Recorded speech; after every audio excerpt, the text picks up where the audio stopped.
Kita sudah banyak belajar tentang statistik, kita belajar istilah-istilah statistik, dan yang penting kita sudah belajar tentang dua bidang besar dari statistik. Yang pertama adalah deskriptif statistik, jadi kita punya data, kita berusaha mencari rata-ratanya, mean-nya, standar deviasinya, maksimum, minimum, kuartil, median, dan sebagainya, itu namanya deskriptif statistik.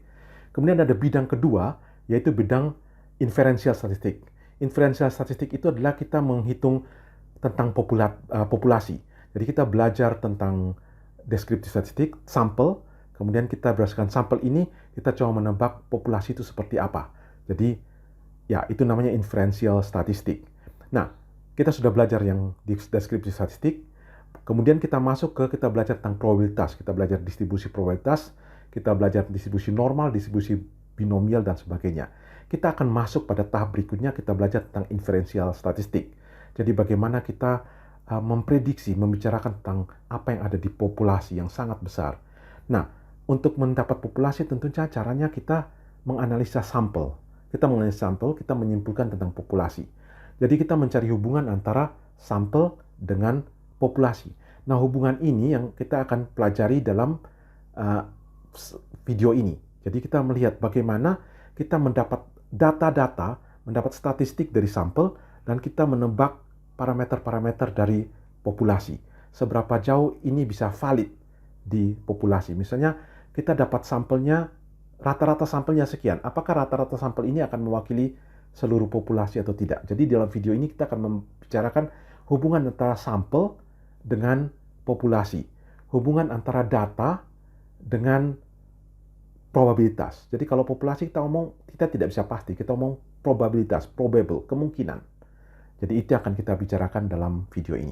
Kita akan mulai dari contoh soal yang kita sudah pernah kerjakan dalam slide-slide sebelumnya ketika kita belajar tentang distribusi normal.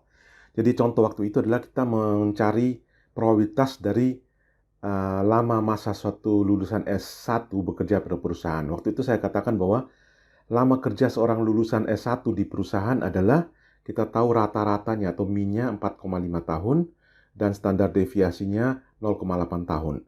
Nah, pertanyaannya adalah, dari mana kita tahu mean dan standar deviasi dari seluruh populasi? Ingat, populasi kita adalah seluruh lulusan S1. Anda bisa bayangkan lulusan S1 kita ada sangat banyak di seluruh Indonesia. Ada jutaan, puluhan juta, bahkan mungkin bisa ratusan juta. Bagaimana saya bisa mendapat informasi tentang mean dan standar deviasi dari seluruh lulusan S1 ketika mereka bekerja di perusahaan? Tentunya tidak mungkin saya mencari data dari semua lulusan. Yang mungkin adalah saya melakukan sampling. Saya melakukan sampling kepada beberapa lulusan dan berdasarkan sampling tersebut, saya mengambil kesimpulan tentang seluruh populasi. Contoh yang lain adalah ketika kita membahas tentang produksi air mineral. Jadi air mineral, saya katakan bahwa mu-nya 200 ml. Apakah ini berarti saya melakukan pengukuran kepada semua air mineral? Tentunya tidak. Saya melakukan pengukuran pada sampel saja. Saya mengambil sampling, misalnya kalau seluruh populasi air mineral ada 10 juta, saya mungkin ambil 1000 botol atau bahkan 100 botol saja. Kemudian saya mengukur dari 100 botol itu, saya dapat mean dan standar deviasi dari 100 botol itu. Kemudian berdasarkan itu saya mengambil kesimpulan kepada seluruh populasi. Contoh lainnya kalau Anda lihat di sini adalah laporan dari World Data. Ini katakan bahwa tahun 2005 rata-rata usia manusia itu 28,1 tahun. Nah, pertanyaannya apakah data ini diperoleh dari mencari data semua usia dari semua orang yang sudah meninggal pada tahun 2005?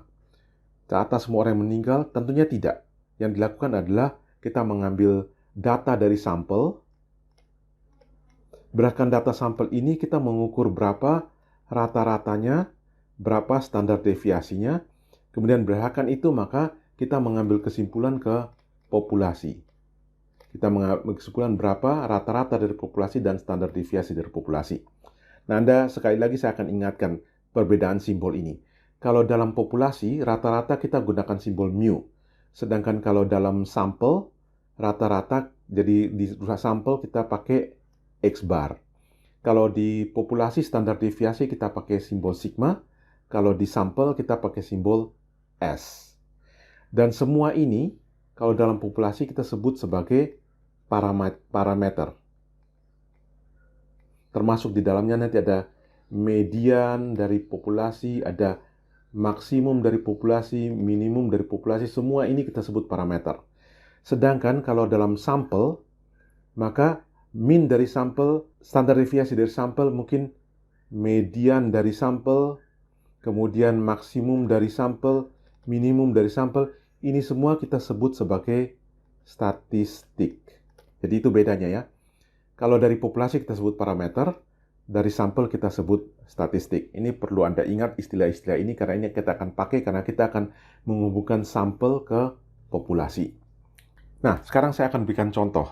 Katakanlah saya ingin untuk mengetahui berapa mean dari usia rata-rata masyarakat Indonesia. Rakyat Indonesia usianya berapa mean-nya? Ini saya belum tahu. Atau saya mau juga tahu standar deviasinya berapa. Saya tidak tahu apakah distribusinya bagaimana dan sebagainya. Tentunya tidak mungkin saya mencatat semua data orang Indonesia yang sudah meninggal seluruhnya, kemudian saya ambil perhitungan pakai deskriptif statistik untuk dapat berapa rata-rata, berapa standar deviasinya. Yang mungkin adalah saya melakukan sampling.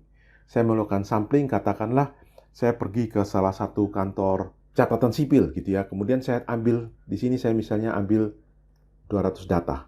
Saya ambil 200 data, jadi N sama dengan 200.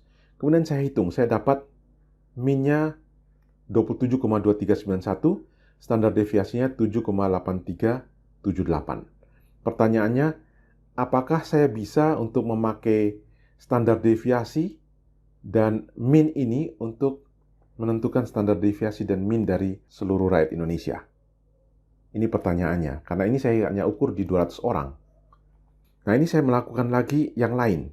Saya melakukan lagi pengukuran lain di tempat kantor catatan sipil yang lain, katakanlah itu. Saya ketemu mean-nya 27,3621, standar deviasinya 7,8163. Ya, cukup dekat. Tapi saya perlu memastikan apakah mean dan standar deviasi ini, jadi ini X bar dan S. Ini X bar dan S ya. Apakah X bar di sini bisa mewakili mu di sini? S di sini bisa mewakili sigma di sini. Demikian juga X bar dan S di sini. Itulah pertanyaan yang ingin kita jawab. Nah, saya tidak puas dengan dua kantor catatan sipil ini. Misalnya, saya pergi ke 30 kantor catatan sipil.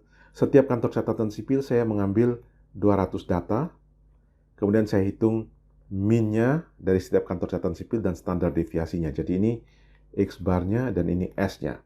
Saya ingin tahu berapa mean dan berapa standar deviasi dari populasi. Saya dapat data seperti ini.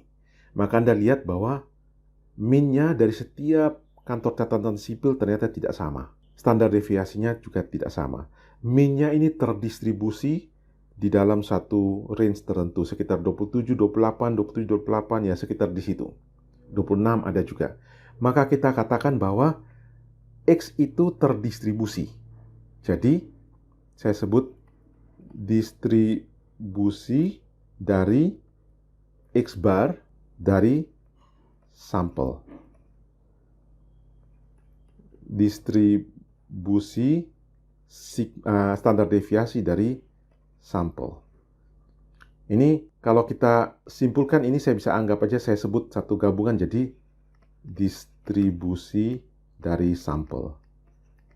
Jadi inilah yang pertama saya ingin jelaskan istilah daripada slide ini, sampling distribution atau sample distribution. Tentu distribusi sampel itu apa?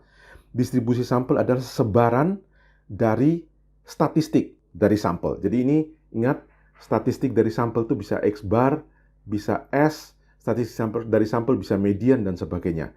Statistik dari sampel ini terdistribusi dalam daerah tertentu. Jadi distribusi dari statistik sampel itulah yang kita sebut distribusi sampel. Jadi ini istilah yang pertama yang ingin saya jelaskan.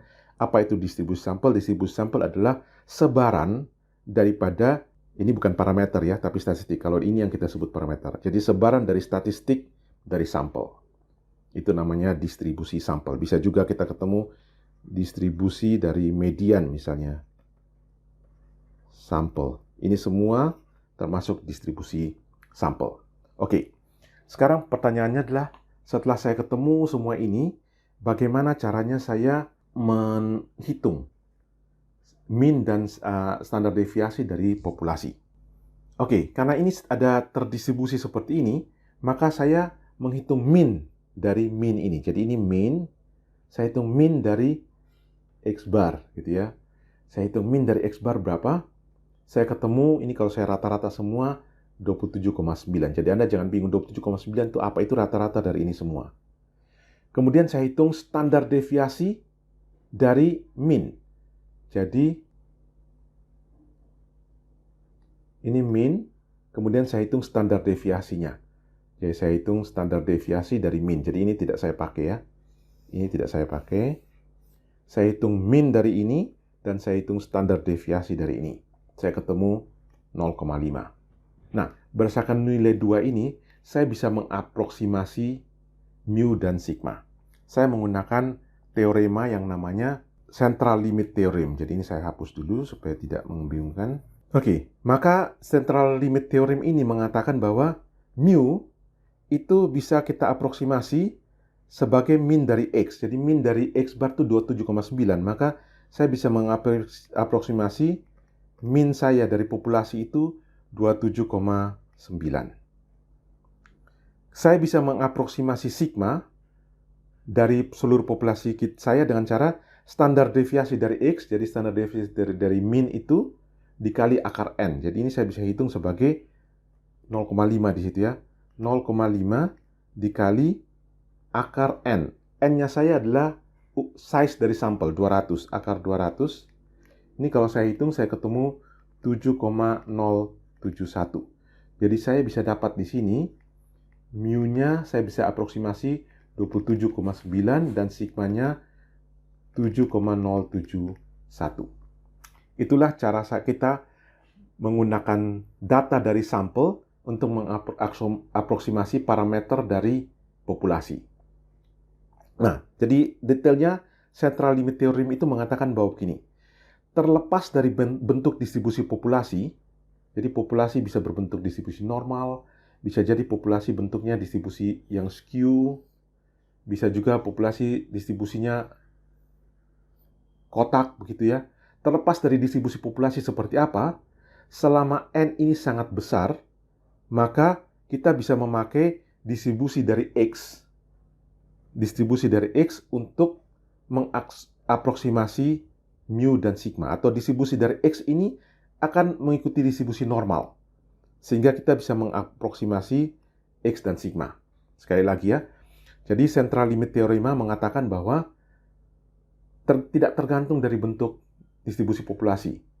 Selama N-nya besar, maka X ini, distribusi ini akan bersifat distribusi normal, sehingga kita bisa memakai dua rumus ini.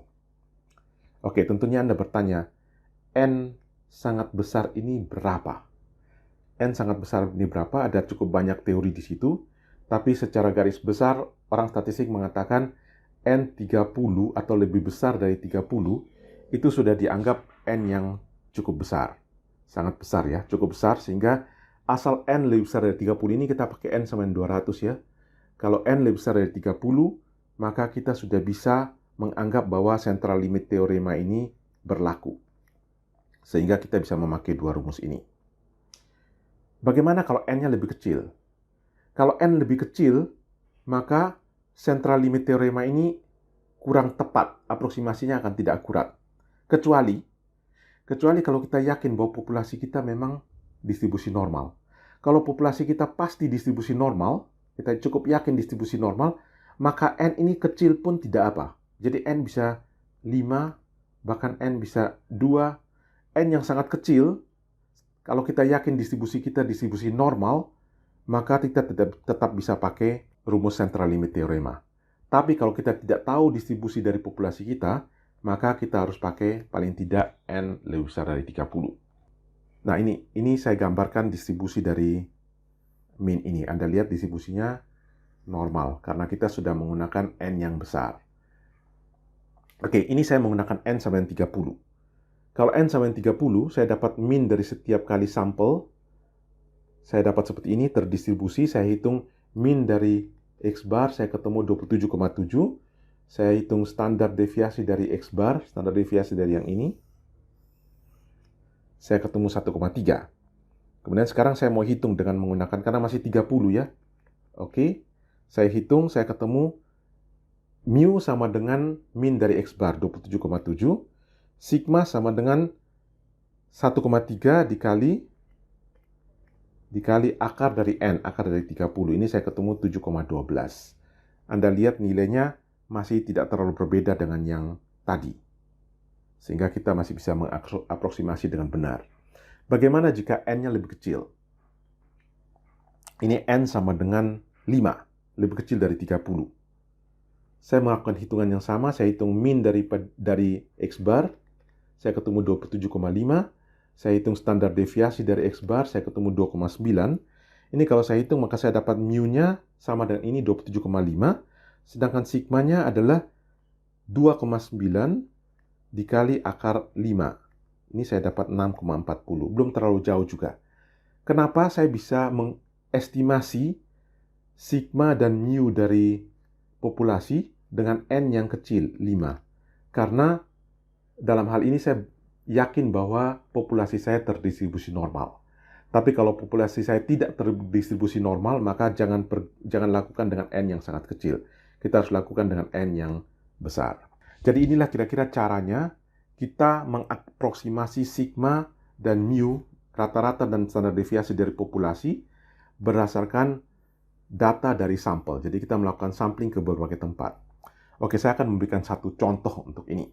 Kita ingin untuk menemukan min dan standar deviasi dari berat bayi yang lahir di seluruh Indonesia. Jadi populasi kita itu di seluruh Indonesia, berat bayi. Kemudian saya melakukan pengukuran di 30 rumah sakit. Jadi ini rumah sakit 1 sampai rumah sakit 30. Setiap rumah sakit saya data 10 bayi.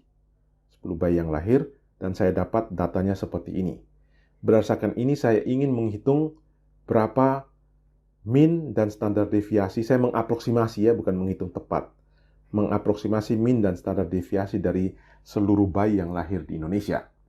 Nah, ini saya sudah pindahkan datanya ke Excel seperti ini. Kita akan sama-sama menghitung. Misalnya, saya akan menghitung untuk rumah sakit yang pertama, saya akan menghitung berapa min-nya. Sama dengan average dari ini semua. Untuk rumah sakit yang pertama, saya dapat average-nya seperti itu. Saya copy ini semua untuk seluruh rumah sakit. Saya sudah dapat average dari setiap rumah sakit. Ini X bar. Kemudian saya sekarang hitung rata-rata dari X bar ini. Jadi di sini saja saya hitung sama dengan average dari semua X bar ini. Saya hitung nilainya ketemu 2,44. Kemudian saya akan menghitung berapa standar deviasi. Jadi standar deviasi dari sampel dari semua ini.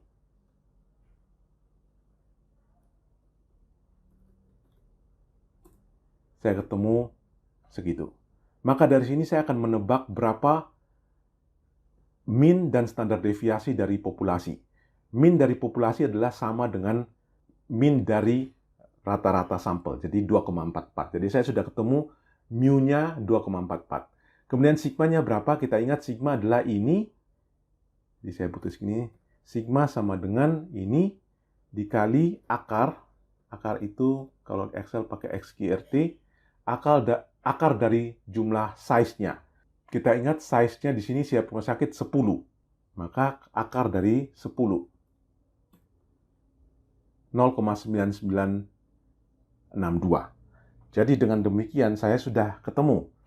Dari perhitungan ini saya sudah ketemu bahwa min mu dari seluruh populasi 2,44 dan sigma dari seluruh populasi 0,99. Ini adalah aproksimasi. Jadi kita cuma aproksimasi saja berdasarkan data survei di 30 rumah sakit. Demikianlah saya contohkan bagaimana caranya kita memakai teorema central limit untuk bisa menghitung parameter dari populasi. Nah, saya berharap ini sudah memberikan gambaran sedikit kepada Anda tentang apa itu distribusi sampling dan apa kaitan antara sampling dengan populasi. Pada video selanjutnya, kita akan berbicara ini lebih detail lagi, kita akan memberikan beberapa contoh sehingga Anda akan melihat dengan lebih konkret.